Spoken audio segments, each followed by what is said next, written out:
ব্রহ্মা জানত ব্রাহ্মণ, যে ব্রহ্মাকে জানে, যার মধ্যে ব্রহ্মা আছে সেই হচ্ছে ব্রাহ্মণ। তাহলে ব্রহ্মার মুখে আগুন জ্বলে, তুমি যদি তার অংশ হও তাহলে তোমার মুখে আগুন জ্বলে না করো।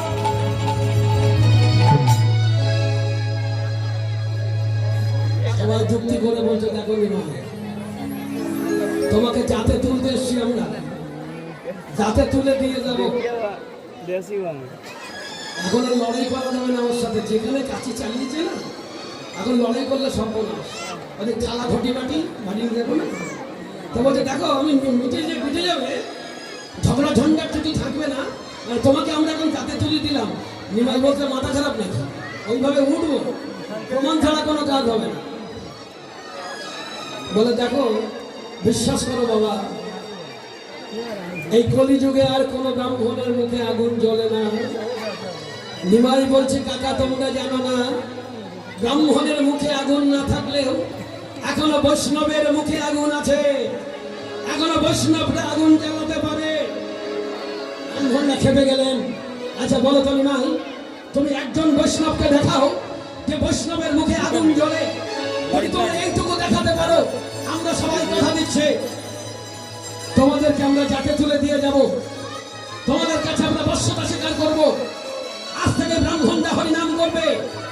তুমি দেখাও যে একজন বৈষ্ণবদের মুখে আগুন জ্বলে।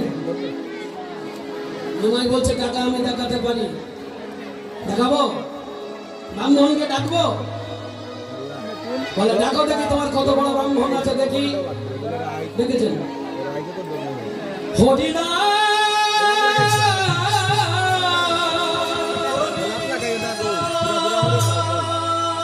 হরিদাস,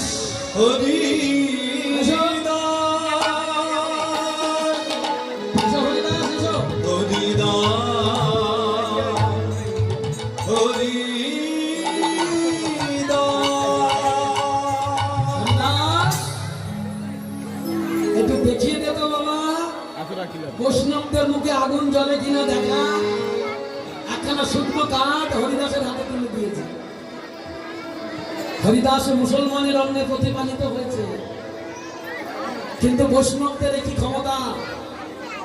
হরিদাস তো লজ্জা পাচ্ছে। হরিদাস বলছে ঠাকুর এসব করার দরকার নেই, ব্রাহ্মণদের এইভাবে আপনি কষ্ট দিচ্ছেন বলে তারা কষ্ট দিচ্ছি না রে হরিদাস, ওদেরকে একটু বুঝিয়ে দিচ্ছি বৈষ্ণবদের কত ক্ষমতা, সেটা একটু দেখিয়ে দে বাবা, একটু দেখা।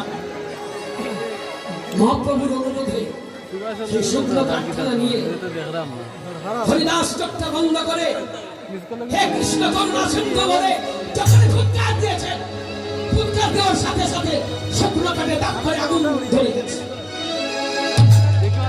শুকনো কাঠে আগুন ধরে গেছে। সবাই ধন্য ধন্য করে উঠল। এই দর্শন করে সবাই ধ্বনিত করলেন জয় হরিদাস ঠাকুরের জয়, জয় হরিদাস ঠাকুরের জয়, জয় হরিদাস ঠাকুরের জয়, জয় আমার নিমাই ঠাকুরের জয়, জয় নিমাই ঠাকুরের জয়, জয় নিমাই ঠাকুরের জয়। আমাকে জয় ধ্বনি করবেন না, আজকে যে জয় হলো এটা সমগ্র বিশ্বের যত বৈষ্ণব আছে সমগ্র বৈষ্ণব জাতির জয়।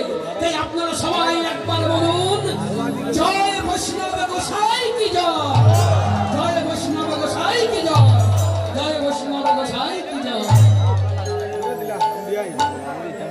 হরিদাস সব ব্রাহ্মণরা হাত ধরে করে বললেন বাবা আজ থেকে আমরাও হরিনাম করবো। আর নিমাইকে যাতে তুলবো কি, নিমাই এখন আমাদের যাতে তুলে দিয়েছে। বাবা নিমাই যা বাবা, দুপুরবেলা না খেয়ে বাড়ি যাবো, এসেছি যখন এবার তোরা রান্না কর, তোদের হাতে দুটো খেয়ে। যাই হোক এই পর্যন্ত মিটিয়ে দেওয়া যেত, কিন্তু মহাপ্রভু বললেন না এখনো শিখিয়ে দেওয়া হয়নি, এখনো এরা সবাই এখন বৈষ্ণব গোসাইদের জয় বলা শুরু করেছে। তো রাস্তায় গিয়ে ঘুরে শিক্ষা দেবো আজকে পরে যেন আর কোনোদিন বৈষ্ণবে পেয়ে নেই।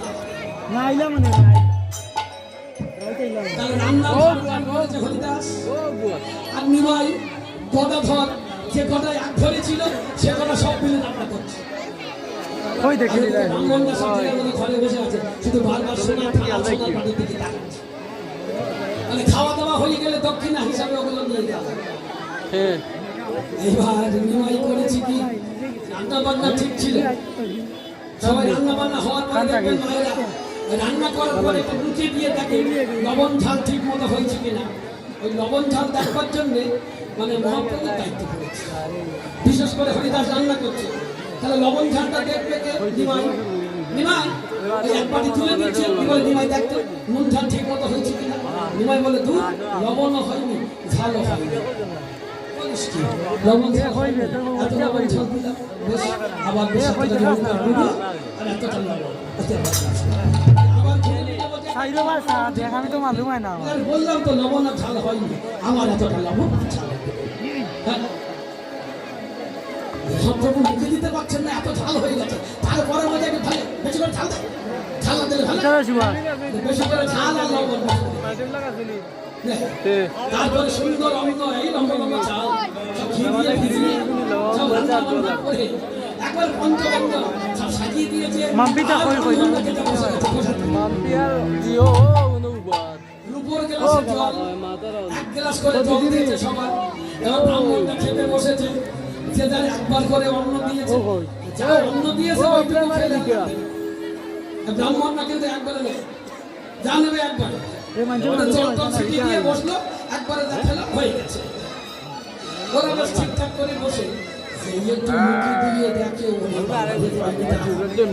এত ঝাল কে আর মুখে দেয়।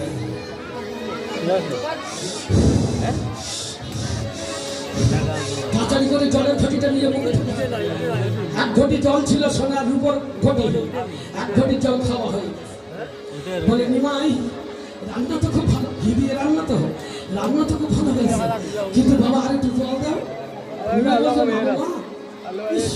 ব্রাহ্মণটাকেও দুবার নাই নাকি, ওদের এক ঘটি জল তো দেওয়া হয়ে গেছে, জল তো আর এগুলো হবে না। আর জল তো আমাদের সব গোটা জিনিস, এক গ্লাস করে জল তো এনেছিলাম, তাহলে এখন আবার গঙ্গায় যেতে হবে জল আনতে। বলে ওরে বাবারে এত সময় মরে যাবে, তুই তাহলে গঙ্গায় জল আনতে যাবি, কত জল পড়ে যাবে, তো তাড়াতাড়ি করে খা। আবার খাওয়ার শেষ না হলে তো আবার পোটলার মধ্যে নেওয়া যাচ্ছে না, তাহলে খাবার আবার খেতে হবে কোনো উপায় না থাকলো কি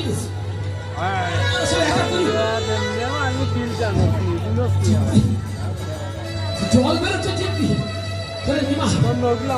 মরে যাবো, একটু তাড়াতাড়ি করে কুয়ো জলের ব্যবস্থা করো। নিমাই দেখে নিমাইদের কুয়োর মধ্যে 4টি ব্যাঙ পড়েছে, নিমাইদের কুয়োর মধ্যে 4টি ব্যাঙ ফেলে দিয়ে এখন জল খাবে কি কুয়োর মধ্যে 4টি ব্যাঙ? ব্রাহ্মণরা জল খাবে? এই দেখো খাওয়ার জলের মধ্যে আবার ব্যাঙ কোথা থেকে, ওই জল খাবো না। কিন্তু নিমাই বাবা বাড়ি পর্যন্ত যেতে পারবো না, কি করা যায় বলো তো? বলে কাকা আমার পাশের বাড়ি করিম চাচার বাড়ি একটা কুয়ো আছে, যাবা নাকি ওখানে? কুয়ো করিম চাচার বাড়ি একটা কুয়ো আছে, যদি ওখানে যাও তাহলে আমাকে দেখো। বলে বলে বাবা যাই হোক না কেন জলে আর দুধে কোনো জায়গায় দোষ নেই বাবা। ব্রাহ্মণদের ফর্মুলা বলছে জল আর দুধে নাকি কোনো দোষ নেই, তা দে বাবা ওই করিমের বাড়ি জলই খাওয়া, করিমের বাড়ি চলে যাবে। হরিদাস করেছি কি, হরিদাসের সেই জলের গ্লাস একটা চামড়ার ঠোঙা, ওই চামড়ার ঠোঙা দিয়ে জল তোলে আর ব্রাহ্মণদের হাতে ঠেলে দেয়, ওই চামড়ার ঠোঙা জল খেতে শুরু করে। মহাপ্রভু সেদিন মনে মনে কষ্ট পেয়েছিল, ব্রাহ্মণদের এমন বোধ করা উচিত হচ্ছে না, তথাপি মনকে শক্ত করলেন, বলে মন এদেরকে এক জায়গায় করতে গেলে আমি হচ্ছে ব্রাহ্মণ, আমার সামনে দাঁড়িয়ে যদি কেউ ব্রাহ্মণ নিন্দা করে আমি সহ্য করতে পারবো না, আমার কষ্ট হবে। তাই আজ সেই কষ্টটা নিজের বুকে চাপা দিয়ে এই ব্রাহ্মণ সমাজকে আমি শিক্ষা দিয়ে গেলাম যে যতই তোমরা উচ্চ বর্ণের হও না কেন, তোমরা যদি হরিনাম না করো, যদি বৈষ্ণব না হও, তবে তোমাদের কোনো মূল্য নেই। বিষ্ণু জানত বৈষ্ণব আর ব্রহ্মা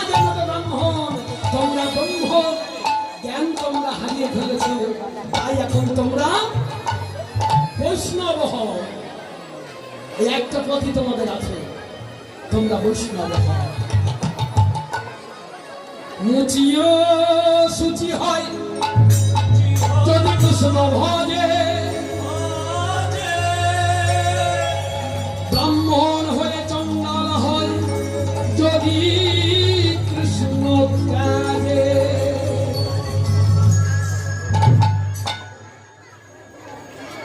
মহাপ্রভুর আন্দোলন মহাপ্রভুর আন্দোলন আর সঠিক পথে চলেছে।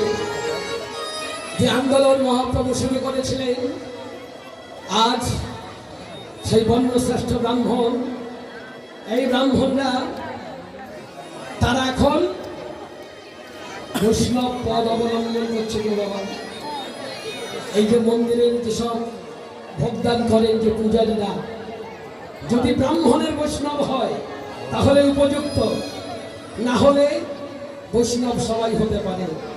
বৈষ্ণব হওয়ার জন্য কোনো সূত্র লাগবে না, কোনো ফর্মুলা নেই, বৈষ্ণব সবাই হতে পারে। জন্মাবার পর থেকে মাতৃগর্ভ থেকে যেদিন মানুষ নির্গত হয়, ওই একটি সম্প্রদায়, একটি জাতি আছে, মানুষ জন্মাবার পর থেকে সে বৈষ্ণব হয়ে জন্মগ্রহণ করে। কে খ্রিস্টান, কে মুসলমান, কে ইহুদি, কে বৌদ্ধ, কেউ জানে না, শুধু একটাই সমান, জন্মাবার পর সে বৈষ্ণব। আপনারা বিশ্বাস করছেন তো? না হলে আমি উদাহরণ দেব। জন্মাবার পর বৈষ্ণব হয়ে জন্ম নেয়। কেন? যদি কোনো খ্রিস্টান মায়ের ঘরে কোনো সন্তান আসে, সেই সন্তান একটু বড় হলে তাকে চার্চে নিয়ে যাওয়া হয়, বাইবেলের হাতে দিয়ে বাইবেল ধরে শপথ করতে হয় যে আজ থেকে আমার সবকিছু যিশু, এই যিশু হচ্ছে আমার ভগবান, যিশু আমার আরাধ্য, যিশু আমার সব। যা কিছু অন্যায় করব, দোষ করব, গুণ করব, প্রতিদিন অন্তে একবার ওই যিশুর কাছে এসে বলে যাব। বাইবেলকে স্পর্শ করে খ্রিস্টান ধর্ম নিতে হয়। যদি কোনো মুসলমান মায়ের গর্ভে সন্তান আসে, সেই সন্তান বড় হলে তাকে হাজী সাহেবের কাছে নিয়ে যাওয়া হয় এবং সেখানে গিয়ে তাকে সুন্নাত দেওয়া হয়। সুন্নাত না দিলে মুসলমান ধর্ম পালন করা হবে না, তাই মুসলমান হতে হয়। মুসলমান যে কোনো মানুষ হতে পারে না, মুসলমান হতে গেলে তাকে সুন্নাত দিতে হবে, সুন্নাত না দিলে মুসলমান হবে না।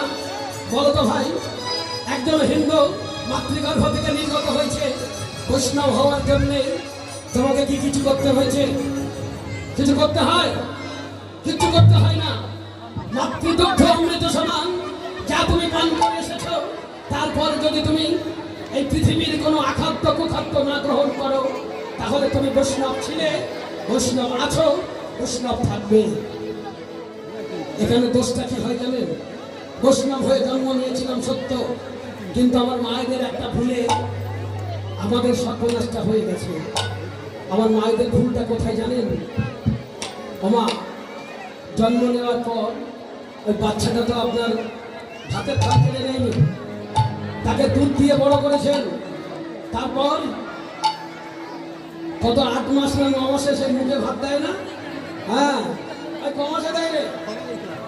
ওই 11 মাসে দেয়। যে আমার তো মনে নেই, সে তো অনেকদিন আগে পার হয়ে গেছে। রাতে রাতে মায়েরা মুখে ভাত দেন তো কি দেবেন? ভাতের দিন কি খাওয়ান? গ্রামের লোক সামনে মন্ত্রণ করেছিলেন না? করে কি হবে না, আমার ছেলের মুখে ভাত আছে। মুখে ভাত হয়েছিল তো? বলে আমার মনে নেই। মুখে ভাতের দিন ভুলটা আপনারা করেছেন। শাস্ত্র দেখবেন, শোনাবো। অশ্বমেধ গবালম্ব বলবৈত্রিকাম দেবারেণ সুতত্ত্বতে সন্ন্যাস। এই কলিযুগে 5টা নিষেধ আছে আমাদের।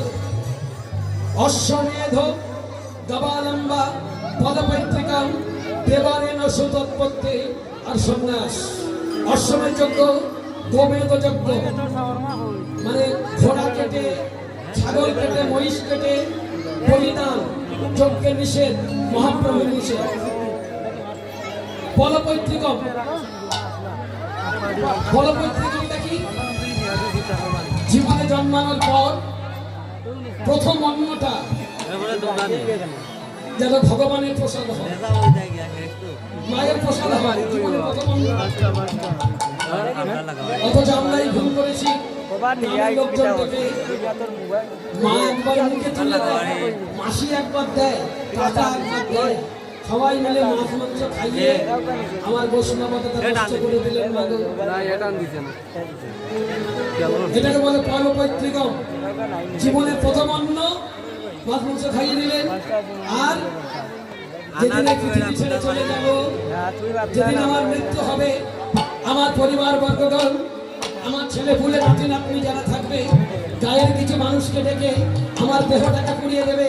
দেহটাকে পুড়িয়ে দেওয়ার পর এবার শ্মশান বন্ধু ভোজন হচ্ছে, ভালো মন্দ কিছু খাইয়ে গায়ের লোককে সন্তুষ্ট করছে, আর যা রান্না হয়েছিল সব থালায় করে তুলে ঘরের পিছন দিকে দিয়ে আসে। কিনা আমার বাবা ছাগল খেতে ভালোবাসে, আমার বাবা বড্ড ভেটকি মাছ খাইত, আমার বাবা বললো চিংড়ি ভালোবাসে।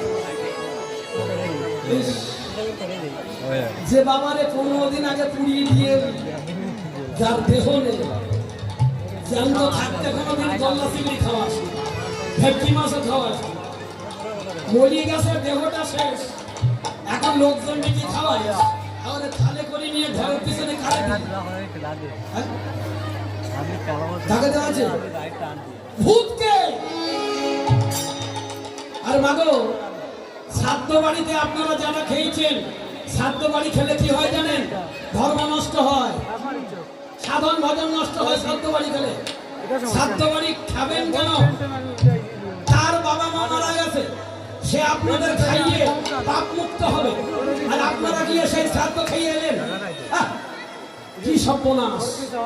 ও খাইয়েছে তো ভূতের, ভূতের খাইয়েছে না? তা ভূতের খাবার আপনারা খাবেন? আপনাকে ভূত নাকি? না, আপনারা মানুষ। তাহলে শ্রাদ্ধ বাড়ি খাবেন কেন? তাহলে শ্রাদ্ধ বাড়ি খাবেন না। শ্রাদ্ধ দিন যদি দেখেন যে ওই বাড়িতে ওর বাবা মায়ের নামে ও হরিনাম দিয়েছে, যেখানে মাছ মাংস কিছু আয়োজন হয়নি, হরিনামে প্রসাদ হয়েছে, সেই বাড়িতে যাবেন, সেই বাড়িতে গিয়ে প্রসাদ খেয়ে আসবেন।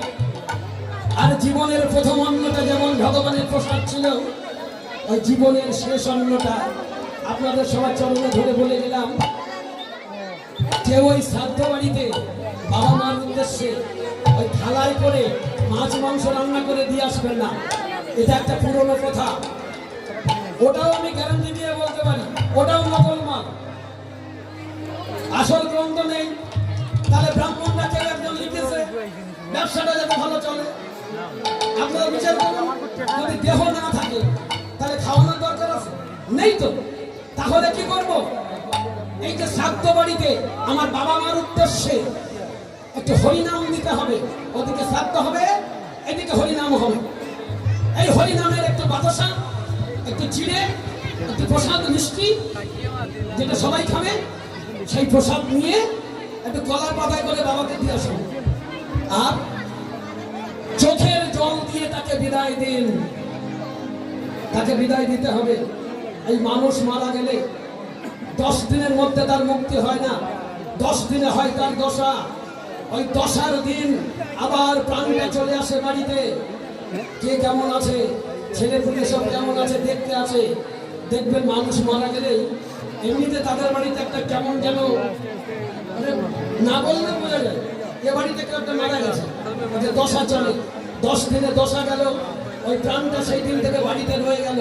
ওই প্রাণটাকে বিদায় নেবে কবে জানেন? শ্রাদ্ধ হলো, শ্রাদ্ধের পর এই যে হরিনামটা হলো, এই হরিনামের ওখানে যত পরিবার বড় থাকবে, কথাটা শ্রাদ্ধ নয়, কথাটা শ্রদ্ধা। শ্রদ্ধার সহিত পিতামাতাকে বিদায় যাবে, আশীর্বাদ চেয়ে নিন তাদের কাছ থেকে। আপনাদের যেন কোনোদিন ভাত খাওয়ানোর অভাব হবে না, আশীর্বাদ চেয়ে নিন।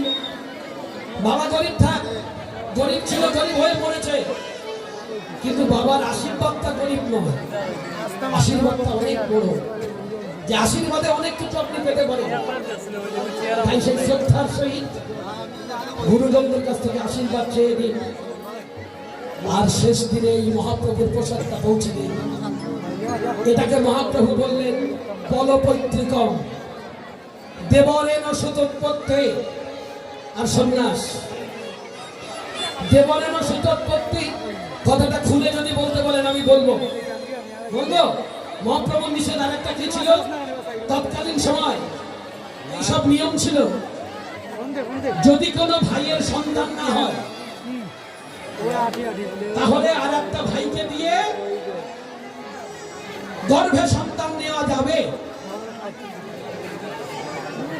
সে কি স্বপ্ননেশী গল্প? মানে দেবরের দিয়ে সন্তান নেওয়া যাবে, এসব আগেকার নিয়ম ছিল। আমার মহাপ্রভু দেখবেন সর্বনাশ হয়ে যাবে যদি এইরকম একটা পারমিশন থাকে যে দেবরের সঙ্গে সংসার করা যাবে। তাহলে আমার বাবারা মায়েরা কিছু মনে করবেন না, আমার মায়েরা যদি 3 দিন বাবার সঙ্গে সংসার করে আর 6 দিন দেবরের সঙ্গে সংসার করবে।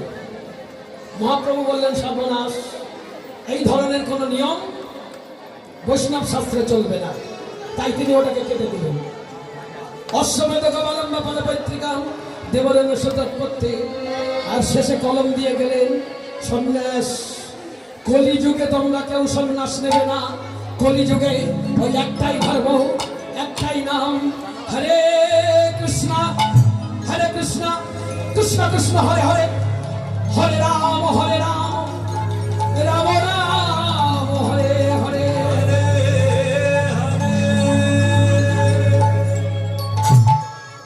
এই হচ্ছে মহাপ্রভুর 5টি নিষেধ। চৈতন্য প্রভুর শিক্ষায়, রূপ গোস্বামী সনাতন প্রভুর শিক্ষায় যদি কেউ এই সমস্ত গ্রন্থ জোগাড় করতে পারেন, আস্বাদন করবেন, দেখবেন কি সুন্দরভাবে আমার মহাপ্রভুর কথা লেখা আছে। তাই সেই মহাপ্রভু জীবের লুপ্ত চেতনার চৈতন্যের জন্য আজ পথে বেরিয়ে পড়েছেন। এত বলি মহাপ্রভু পথে বাহির নদিয়া গরি গর সঙ্গে সঙ্গে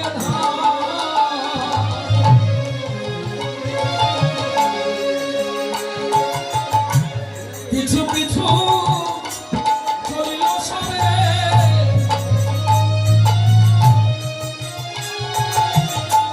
পিছু পিছু চলিল সবে।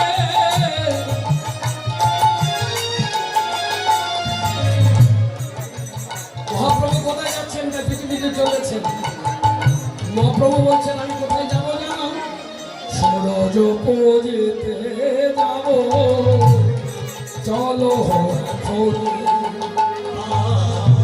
সূরজ পুজিতে যাব, চলো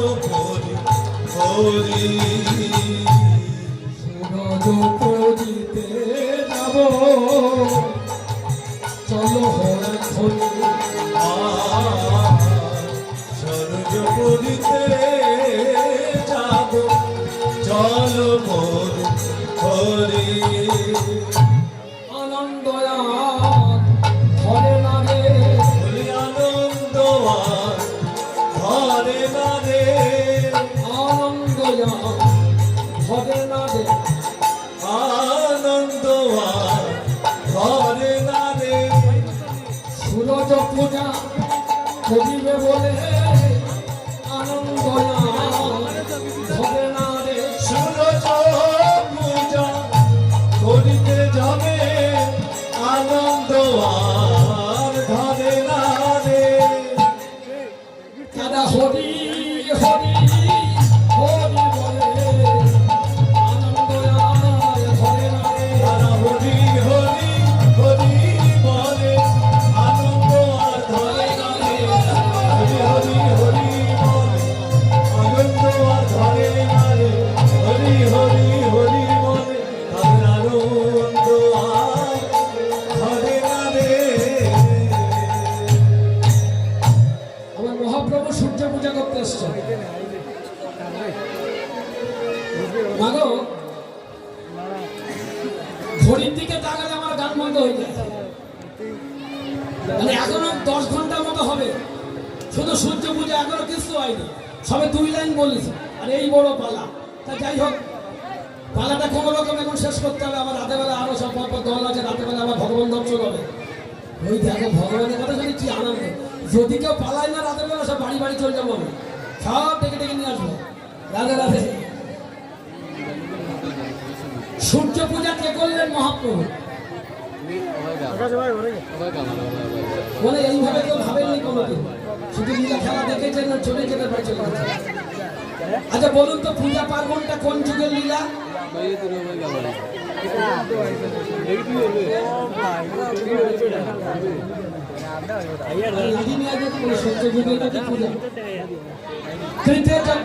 বিষ্ণু, সত্য যুগে বিষ্ণুর আরাধনা, ত্রেতা যুগে যাযাতমুখ হয় যজ্ঞ, ত্রেতা যুগে অশ্বমেধ যজ্ঞ, গোমেধ যজ্ঞ, নরমেধ যজ্ঞ, তারপরে পরিচর্যা পূজা অর্চনা, তারপর যুগের পূজা, এই হচ্ছে কলিযুগের লীলা। ঠিকঠাক জায়গায় বসে আছে।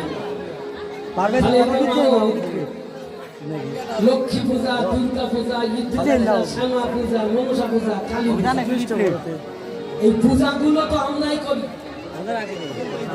কোন যুগের লীলা? দাপর যুগে।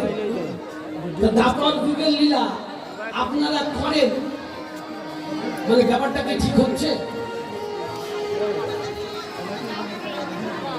আপনি যদি শাস্ত্র ঘেটেন তাহলে ঠিক হচ্ছে না, কিন্তু আপনি দাপর যুগের লীলা করতে পারেন, কিন্তু আগে কলি যুগের লীলাটা আগে করতে হবে। তাহলে সেটা আবার কেমন হবে? বাড়িতে কালী পূজা দিচ্ছেন, কালী পূজা দিলে আগে বাড়ি হরিনাম দিতে হবে, না কালী পূজা হবে। দুর্গা পূজা দেবেন তো আগে হরিনাম দিতে হবে, চুপ থাকবো, আপনাকে আগে হরিনাম দিতে হবে। প্যান্ডেল রাম মন্দির দেখতে গেছিস? হ্যাঁ বাবা। ঠাকুর দেখেছিস? বাবা প্যান্ডেল না, ভালো করে বুঝুন আমার প্রশ্ন আমার উত্তর। আবার জিজ্ঞাসা করছি, হ্যাঁ বাবা ঠাকুর দেখেছিস তো? বলে বাবা সারা লাইটিং না। আমি প্রশ্ন করছি ঠাকুর দেখেছিস? প্রথম বলে বিরাট প্যান্ডেল, তারপরে বলে বিরাট লাইট, আবার বলছি ঠাকুর দেখেছিস তো? বলে বাবা এত লোক, আমার উত্তরটা দে, ঠাকুর দেখেছিস তো? সারা রাত্রি লাইট, ওই জন্য আমি ঠাকুর না দেখেছি। তাহলে কি দেখেছিস? বলে কেন প্যান্ডেল দেখেছি, লাইট দেখেছি, আর এই দেখো সব ভালো ভালো সেলফি তুলে এনেছি। ঠিক কাজ করেছিস তুই, বিষ্ণু মদসাদ ছাড়িয়ে মানসব মানসব চটকে যাবে। তুই ঠাকুর দেখিস নি? বলে দেখা ঠাকুর আর কি দেখবো? তার মানে বলে কেন মা দুর্গা 10টা হাত, আর 10 হাতে ওই কত রকম সব অস্ত্র আছে, এই তো দেখা জিনিস আর কি দেখবো? কি বলতাই ঠাকুর দেখে তো ওই রকম দেখা জিনিস তো। আচ্ছা তাহলে দেখা জিনিসের মধ্যে একটা প্রশ্ন করি, আমার ছেলে উত্তর দিতে পারিনি, দেখি আমার এখানকার ছেলেমেয়েরা কি উত্তর দেয়। মা দুর্গার কাছে, মা দুর্গাকে দেখে কে কি চেয়েছো সেটা বলো। ঠাকুর তো দেখেছি, কে কি চেয়েছো? বাবা প্রশ্নটা আপনাদের রইল, মা দুর্গার কাছে কি চেয়েছেন আপনারা বলুন, লজ্জা পাবেন না। কে চাইবো মা দুর্গার কাছে?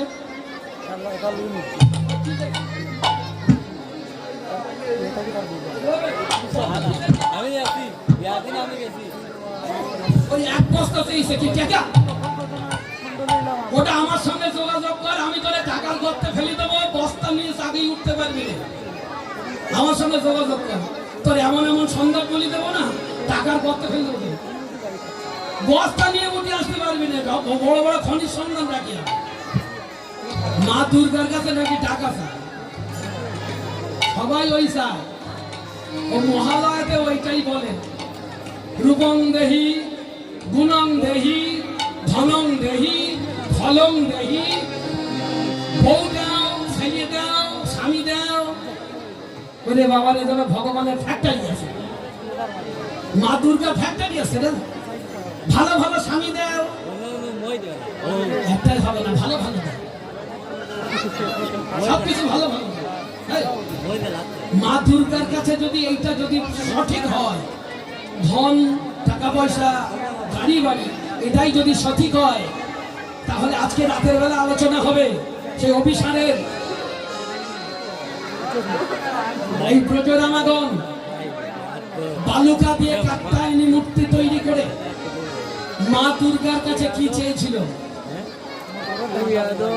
বৃন্দাবনের গোজ মাইয়ারা নিশ্চয়ই মানে আপনাদের থেকে খুব একটা খারাপ ছিল না। বৃন্দাবনে যেসব ললিতা বিশাখাতেরা ছিল মানে আপনাদের থেকে কি খারাপ দেখতে ছিল? ভালো দেখতে বটে বটে, আরো ভালো দেখতে ছিল। আচ্ছা, তা তারা কি এত বোকা ছিল? তারা একটু মা দুর্গার কাছে টাকা পয়সা গাড়ি বাড়ি কেউ চাইনি তো। তারা কি চেয়েছিল? কৃষ্ণকে যেন আমরা প্রতিরূপে লাভ করতে পারি, আমরা যেন কৃষ্ণকে পাই, মা দুর্গার কাছে চেয়েছিল। তাহলে আমরা কি তাদের থেকে এক কাঠি উপরে নাকি? মানে ললিতা বিশাখা টাকা পয়সা চাইনি, আর আমরা কি করছি? মা তুমি আমার স্বামী দাও, ভালো ভালো স্বামী দাও, হ্যাঁ ভালো ভালো বউ দাও। মানে টিভি সিরিয়াল দেখে এই সব কথা হয়ে গেছে। টিভি সিরিয়ালে একটা সিরিয়ালে একটা বউরে 14 জন মিলে টানাটানি করে। এসবগুলো সিরিয়ালে হয়, কেউ বাস্তবে আনবেন না। মা দুর্গার কাছে এই সমস্ত কেউ চাইবেন না। মা দুর্গা প্যান্ডেলে গিয়ে আমার এই কথাগুলো একটু মেনে চলবেন। মা দুর্গা প্যান্ডেলে গিয়ে কাকে বলবেন? মা আমার কৃষ্ণ প্রেম দাও, আমাকে কৃষ্ণ ধন দাও। আর কৃষ্ণ ধন যদি একবার মা দিয়ে দেয়, বললাম না টাকা বস্তা একটা গর্তে ফেলে দেবো, লুটে নিয়ে আসতে পারবে না। তবে ভালো ভালো ধনের সন্ধান আছে। আমি খড় বিজলি নিয়ে টানাটানি করবো। আর যারা মনসা পুজো করেন, যারা শীতলা পূজা করেন, করুন। মনের মধ্যে ভয় রেখে কেউ করবেন না। ভয়টা কি জানেন? সাপের ভয়ে মনসা পূজা করি। হাম বসন্ত হবে না, তাই শীতলা পূজা করি। ঘরে যেন আগুন না লাগে, তাই ব্রহ্মা পুজো করি। হ্যাঁ বাবা, এতে ভক্তি কোথায়? ভক্তি আছে? ভক্তি নেই তো। তাহলে মার কি এতটা মানে ভূতে কামড়িয়েছে যে আপনাকে ধরে ধরে সাপ দিয়ে খাওয়াবো? না, একবার ওখানে ভক্তি দিয়ে দেখুন, সাপের ভয় লাগবে না। ভক্তিটা দিয়ে দেখুন। ভয় করে কেউ কাউকে কোনোদিন জল তুলসী দেবেন না। এখানে ভক্তিটাকে নিয়ে আসুন, দেখবেন আপনারা দাপর যুগে লীলা সাধন করবেন আর তার নিয়ম পালবেন না, তাহলে দুর্গা পূজা করে লাভ নেই, কালী পূজা করে লাভ নেই। মহাপ্রভু তো এই শিক্ষাই দিতে এলেন যে আমি নিজে ভগবান, কিন্তু আমি তো কাউকে বলিনি। আমি সাধারণের বেশে সাধারণের মাঝে আমি নিজে সূর্য পূজা করতে এসেছি। এই সূর্যদেবকে তিনি বললেন ভগবান। মহাপ্রভুর ভাষায় সূর্যদেব হচ্ছে ভগবান। আপনারা বিশ্বাস করেন সূর্যদেব ভগবান? হ্যাঁ, আমাদের সাধনার যত স্থান আছে তার মধ্যে সৌর এই হচ্ছে সূর্য, শিব, শাক্ত, দানবত্ত, সৌর আর বৈষ্ণব, এই হচ্ছে 5টা আমাদের স্তর। যদি আপনারা কেউ মনে করেন আমি মা কালীকে পূজা করব, করুন। মা দুর্গাকে পূজা করব, করুন, কোনো সমস্যা নেই। কারণ ব্রজ মাইয়াগণ মা দুর্গাকে বলেছিলেন মা কৃষ্ণকে পাইয়ে দাও। মা বললেন তথাস্তু, শারদা পূর্ণিমা রাত্রে তোমাদের আশা পূর্ণ হবে। মা আশীর্বাদ করলেন আর তারা কৃষ্ণকে লাভ করলো। তাহলে কেন হবে না? যদি আপনি কালী পূজা করেন, কালীকে বলুন মা আমার যেন কৃষ্ণ প্রাপ্তি হয়। মা কালী বলবে তথাস্তু তোর আশা পূর্ণ হবে, মা আশীর্বাদ করবে, আপনি কৃষ্ণ প্রাপ্তি হবে, করতে পারেন, কোনো সমস্যা নেই। কিন্তু এই নয়, অনেকেই আবার আসেন, অনেকে আবার একটু গোড়া বৈষ্ণব আছেন, গোড়া বৈষ্ণব, এই, শিবের প্রসাদ খাই না, মা কালীর প্রসাদ খাই না, কেননা আমরা বৈষ্ণব। এরকম বৈষ্ণব পাল্লা করেছেন? যাই হোক, আপনাদের সাহস হবে না, আমি তো কাঁচা খোলা শুরু করে দিয়েছি। এদিন একটা বিরাট বৈষ্ণবদের আগ্রহ করেছে, সামনে সবকটা বৈষ্ণব, আর আমি তাদের পাশে বসে প্রসাদ পাচ্ছি।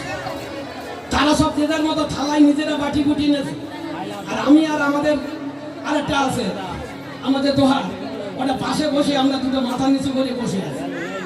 আমাদের একটু হাতে দিয়ে এদের করতে দাঁড়া স্টেজে যাই আগে, তোদের ব্যবস্থা আমি করি। আসলে কি শুরু করেছে এখানে আমার তথ্য, যেখানে মহাপ্রভু হরিদাসকে কল দিলেন, যেখানে মহাপ্রভু কাজী সাহেবকে কল দিলেন, তোমরা কোথাকার হরিদাস, এই লোকের খেতে দিচ্ছ, এরকম হাত ছড়িয়ে দিচ্ছ, তোমরা বৈষ্ণব হয়েছ। মানুষকে যদি আপন না করতে পারো, দু চারটে যদি গ্রামে বৈষ্ণব না তৈরি হয়, তাহলে আমি একা বৈষ্ণব, যাও তুমি স্বর্গে দাও আর আমরা নরকে যাই। দুটো চারটাকে ব্যবস্থা করো, তারা যাতে এই পথে আসে। অন্তত প্রথমে একটা হরিনামের মালা ধরাও, তারপরে যেন একটু নিরামিষ খায় ব্যবস্থা করো, একটু হরিনাম যেন করে সেই পথ ধরাও। তা না ওই শুষনে খাসনে নিসনে এই বলতে বলতে আমাদের মনের মধ্যে একটা বিতৃষ্ণা হয়ে গেছে যে হরিনাম করলে সফলতা হয়ে যাবে।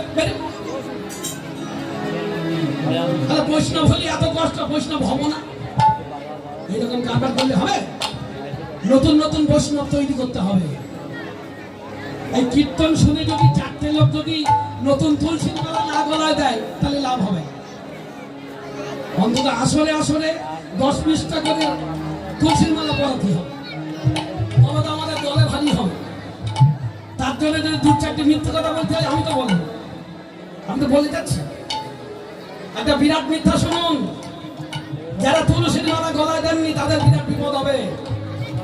তুলসীর মালা যদি গলায় থাকে, আপনার ক্যান্সার হবে না, ক্যান্সার হবে না, হতে পারে না। একটা মশা কামড়ালে ম্যালেরিয়া হবে, চলে যাচ্ছি সঙ্গে সঙ্গে মশারির তলায়। আর ক্যান্সার হবে না তুলসীর যদি কথা শুনি, তাহলে কি একটা তুলসী ঝোলানো যাবে না? কি বাবু যাবে না? তাহলে কার কার গলায় মালা আছে একটু দেখবো নাকি? না লজ্জা পাবে, আবার ঢেকি ঢুকি নাকি? দেখিস যার যার মালা নেই সব ঢেকি দিচ্ছে। আমার ঢেকি লাভ আছে?